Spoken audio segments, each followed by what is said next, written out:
মানিকপুৰত আকৌ পথ দুৰ্ঘটনা। বঙাইগাঁও জিলাৰ মানিকপুৰ আৰক্ষী থানাৰ অন্তৰ্গত ২ নং নোৱাপাৰা গাঁৱৰ মাজেৰে পাৰ হৈ যোৱা ২৭ নং ৰাষ্ট্ৰীয় ঘাইপথত যোৱা নিশা প্ৰায় 11:30 মান বজাত সংঘটিত হৈছে এক পথ দুৰ্ঘটনা। আৰু যোৱা নিশা AS26 G5044 নম্বৰৰ মহিন্দ্ৰা থৰ জীপ গাড়ীখনে নিয়ন্ত্ৰণ হেৰুৱাই ৰাষ্ট্ৰীয় ঘাইপথৰ দাঁতিৰ গছত খুন্দা মাৰে আৰু ইয়াৰ ফলত বেয়াকৈ ক্ষতিগ্ৰস্ত হয় বাহনখন।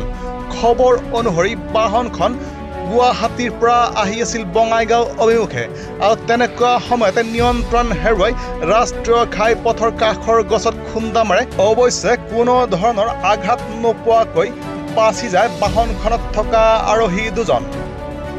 এক বিশেষ খবৰ, যোৱা নিশা প্ৰায় 11:30 মান বজাত বঙাইগাঁও জিলাৰ মানিকপুৰ আৰক্ষী থানাৰ অন্তৰ্গত ২ নং নোৱাপাৰা গাঁৱৰ মাজেৰে পাৰ হৈ যোৱা ২৭ নং ৰাষ্ট্ৰীয় ঘাইপথত গুৱাহাটীৰ পৰা বঙাইগাঁও অভিমুখে আহি থকা AS26 G5044 নম্বৰৰ মহিন্দ্ৰা থৰ জীপ গাড়ীখনে হঠাতে নিয়ন্ত্ৰণ হেৰুৱাই ৰাষ্ট্ৰীয় ঘাইপথৰ দাঁতিৰ গছত খুন্দা মাৰে আৰু বেয়াকৈ ক্ষতিগ্ৰস্ত হয় বাহনখন।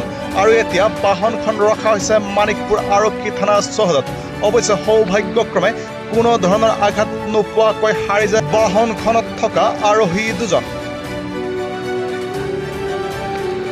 মানিকপুৰৰ পৰা উদয়ন নাথৰ ৰিপৰ্ট, নিউজ টাইম 3।